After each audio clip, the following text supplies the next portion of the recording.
So now it's time to go one step forward. So basically in the last video, we have seen how do you get all the products on the screen, right? But now what if you want to know about each product? What I'm talking about is, let's go back to the front end. So I have changed the front end for this video. So you will see that in the description. And let me open that new code in VS Code. Yeah. Okay, so this is the front end 2, as you can go with the names. So the first one was 1, this is 2, so this is a different UI. Nothing much changes, only one particular change. So if I click on SRC, you can see there is a folder called components. Inside this component, there's a folder called product. So basically, let's go back to, first of all, the home. We don't have navigations here, right? Navigations is here. So I can basically get on the products, and I can call this product, which is here. Now what is happening in the products is, so basically your client will send a request to the server for one product, not all. Of course, you will get all first because of this page of home page. But then if you click on one of the product, it will send a request to the server, and it will send the ID of that particular server, of the particular product. So this is where we are sending the ID. So of course on the backend, we have to handle that. Okay, so that's something we'll do in this video. But before we do that, I want to make some more changes, or maybe I will do it after. So once we complete this, we'll make those changes what I was talking about. Okay, so how do you make it work? How do you get this particular ID, or how do you get a product with the ID? So let's run this and to see what we are expecting. So I have to run this. I will say npm install, and there is no problem. I will say npm run dev. It's running on this port number. Let's head back to this port number here. Okay, it says something went wrong is because we don't have our database. Okay, or we don't have a server running. So let's go back to the code and let's run the server. Okay, no problem for the server. You can say it says Tomcat started. And now if I head back here, if I say refresh, you can see the products on this page. But then with the new UI, I can actually click on a particular product. So if I click on this, it says loading, but nothing will happen, okay? Because the server is not configured to do this. You can see the request here. It says product/1. I can just go back here and inspect element, console, and let's refresh this to see what happens. Okay, we got an error. Basically, we are not able to send the request because we don't have the backend ready. So let's go back to the backend and let's add it. So in the controller, we'll go back to this controller and add one more method. In fact, we don't need hello world at this point, so I can just remove this part now. And let's add one more method. Now this is going to return only one product, not the list of products. So I can simply say product, and the method name will be, let's say, get product. Okay, now one thing, if you remember, we have talked about this before. You are sending the number, you're sending the ID right in the URL. So if you see here, we are sending product/1.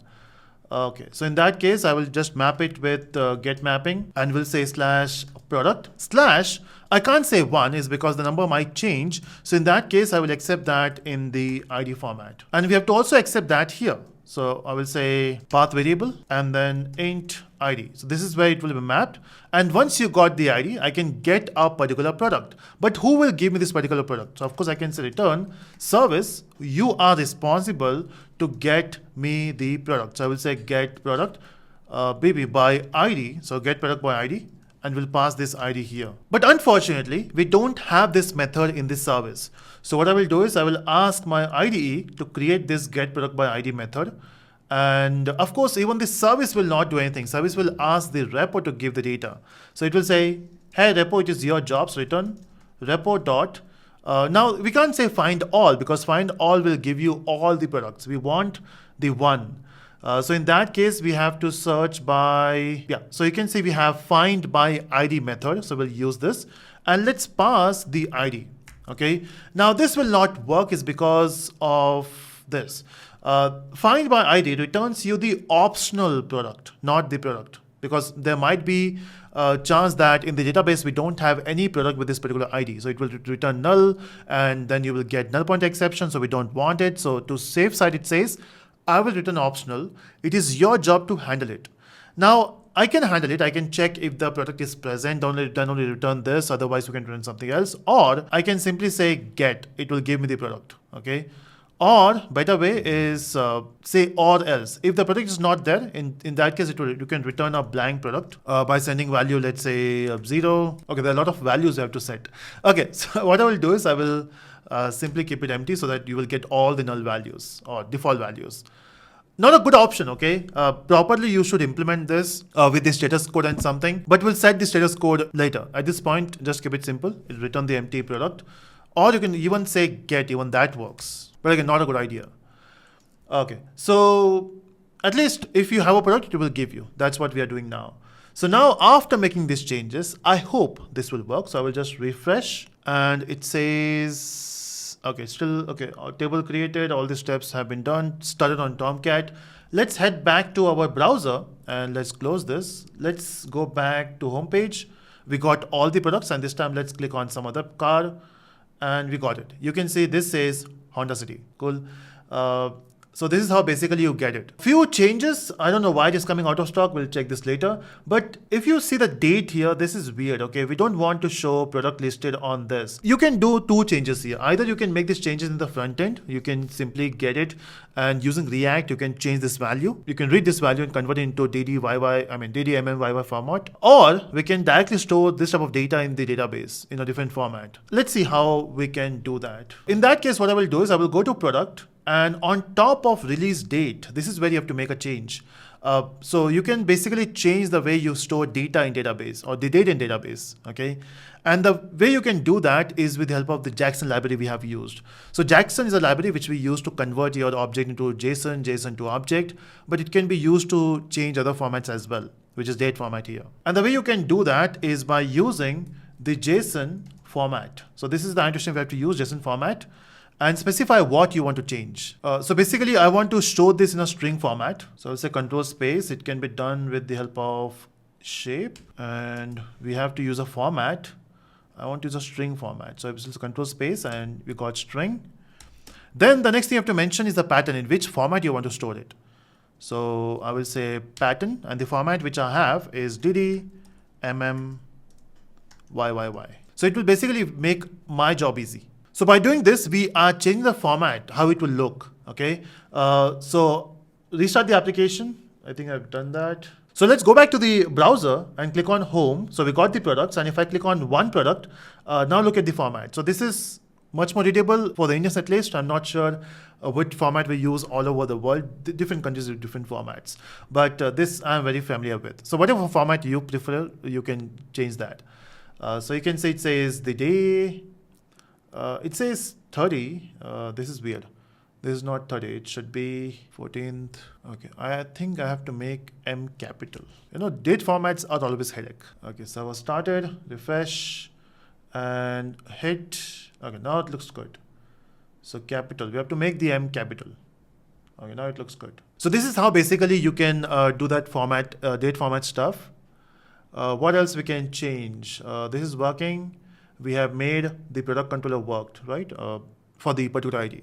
Now, there's one more thing I want to talk about. See, if you go back to Postman, so let's say if I'm not using the client, the React client, I'm using Postman as a client. And if when I hit this, you got this response, right? But maybe it's a good idea to send your own status code. We are not sending it, okay? And sometime in the front end also, if they want to handle the errors and stuff, if you send a proper status, you have to send the status. That's important, okay? How will you send status? Because we are not doing that. These are the default HTTP status which we are getting. So we are not doing that here. So instead of returning this, we should return the data as well as the status. And the way you can do that is by using something else. And that something else is called the response entity. So instead of returning the list of products, return the response entity object of type list product. So I will say response entity of type list of products. So by doing this, we are not just sending data, but also the response entity. So we can have status there. But then you can't return a product where it is asking you for the response entity. So what you have to do is you have to create object of response entity. And in the bracket, you pass this object. And the benefits are, with the object, you can also pass the status code. So maybe I want to pass HTTP status dot. So we have inbuilt object. You can see we have OK. You can send something else as well. Maybe anything. You can also say found if you want to do that. I think that's the only thing matching here apart from okay. So I will say okay. We can also use created when you create a product. Now we are not doing that. We are simply sending a response. So okay works. If you are not comfortable with this syntax, what you can also do is you can create a list of products separately, get the products, and then pass the object of list of products here. So it's depending upon you how you want to do it. So this is one way, this is one thing. We can also do it for this. But let me just run this, how it will look like for all the products. Just restart the application. After making the changes, we have to check if that is working. So let's get back here, refresh, it is working, But then the front end, if you are working on front end as well, you have more control.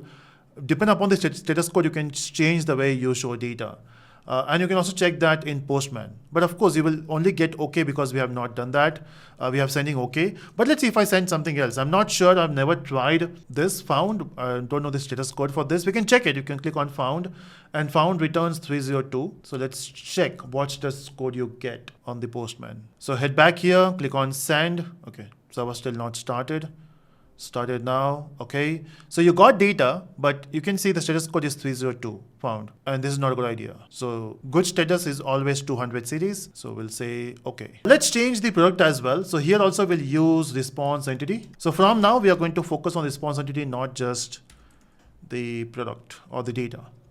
So here also we'll say new response entity. We'll put that here. Looks good. And we send the status. Now, since we are doing this, we can do one more thing. Now, since we are sending the status, don't you think we should also check if the product is there?